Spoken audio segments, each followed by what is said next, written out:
Every other apostle died for what they believed. James was beheaded. Peter was crucified upside down. Andrew, Thomas, Bartholomew, one by one, they were executed for refusing to stay quiet. John didn't die that way. Tradition says he lived into old age, decades after everyone he started with was gone, exiled to a rocky island instead of executed, writing until the very end. And that's actually where the real mystery about him begins, because historians aren't fully certain the man who lived that long life and the man who wrote what's attributed to him are even the same person.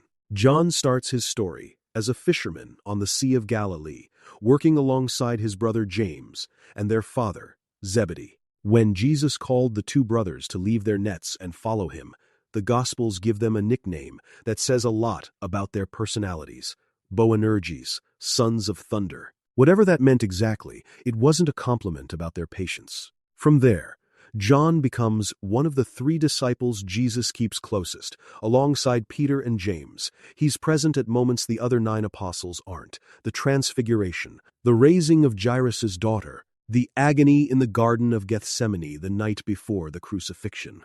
Whatever inner circle existed among the 12, John was inside it. In the gospel that bears his name, he never refers to himself by name at all. Instead, he's described only as the disciple whom Jesus loved, present at the Last Supper, leaning against Jesus, and later the only one of the 12 apostles said to be standing at the foot of the cross during the crucifixion, when nearly everyone else had fled.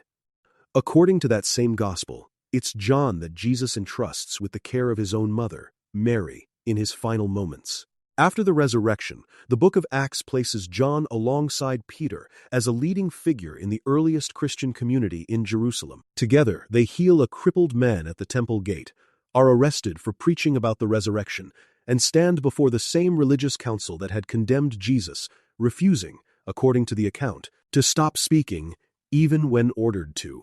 Paul later names John, alongside Peter and James, as one of the recognized pillars of the early church in Jerusalem.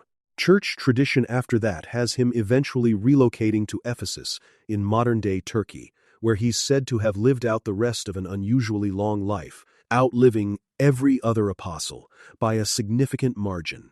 Around that core, though, legend accumulated fast. One early tradition, recorded by the church writer Tertullian, claims Roman authorities in Rome once tried to execute John by throwing him into a vat of boiling oil, and that he walked out unharmed.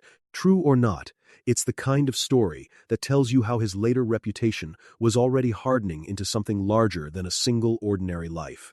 It's shortly after this, in most versions of the tradition, that he's exiled instead, sent to the island of Patmos during a wave of persecution under the Roman Emperor Domitian, where the book of Revelation says its author received his visions. That much is the standard account.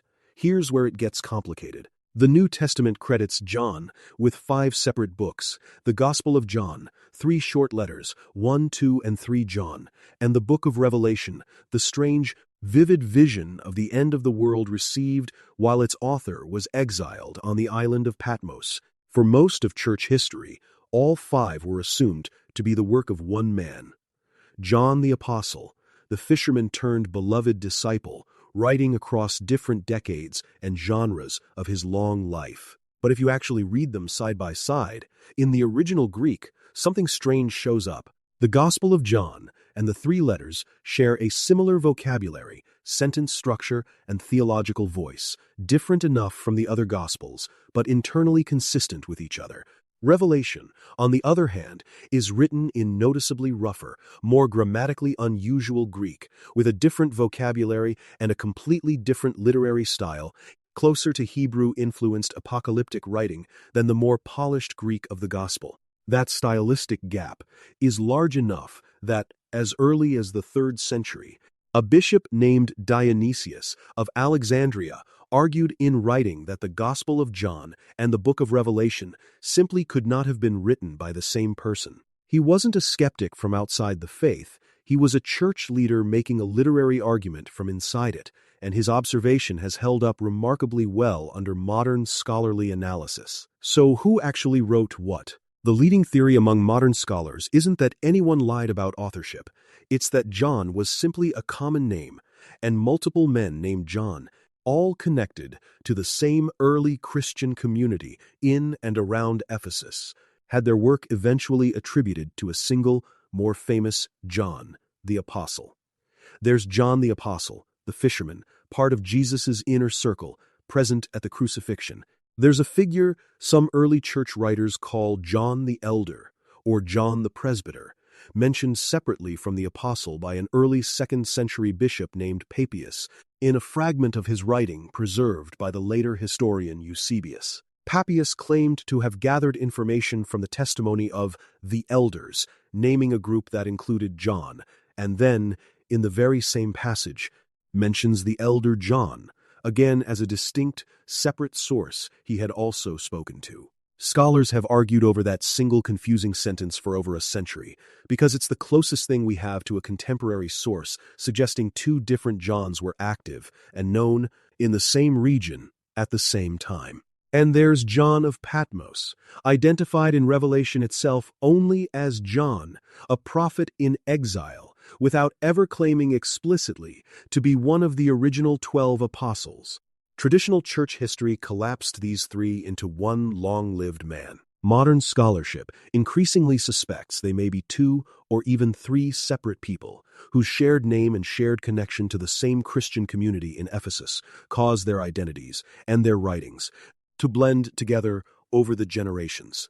Part of the problem is that nobody in the ancient world was especially concerned with the kind of authorship precision we'd expect today. Texts were copied, circulated, and attributed based on community memory and reputation, not footnotes. By the time church leaders were formally deciding which books belonged in the New Testament, in the 2nd and 3rd centuries, the different Johns of Ephesus had likely already been remembered, half-remembered, and re-remembered as a single towering figure, the last living link to Jesus himself, which made attributing multiple works to him both plausible and, for a growing religious movement, deeply appealing. That's not necessarily deception. It's what happens to reputation across generations without modern documentation.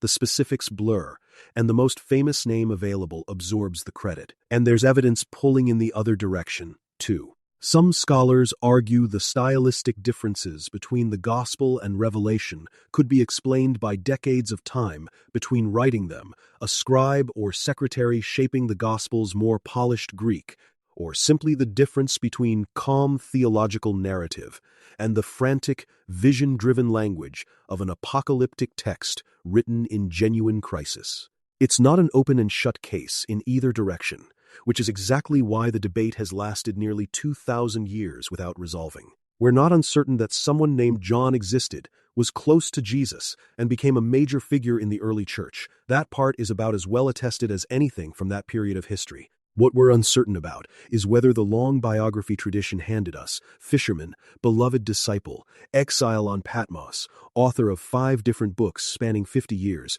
belongs to one extraordinary life, or is a composite, several different men's stories fused together under history's most convenient name. Maybe John the Apostle really did live an unusually long life and write across every genre available to him. A young fisherman who stood at the cross, grew old shepherding a church he helped build, and finally, exiled and alone on a rocky island, saw the end of everything and wrote it down. It's not an impossible story. People do live extraordinary, decades-spanning lives, and someone from that first generation of believers had to be the last one standing. Or maybe John became something closer to a title than a name, the label history gave to whichever voice from that Ephesian community carried the most authority at any given moment, regardless of whose hand actually held the pen. Not a deliberate fraud, just the ordinary way memory works when it isn't being carefully recorded. The biggest name absorbs the smaller ones around it, until nobody can tell anymore where one life ends and another begins. Either way, what's left behind is the same. A gospel, 3 letters, and a vision of the end of the world, all carrying one name into history. Whether it belonged to one extraordinary man or to several men, history quietly folded into one.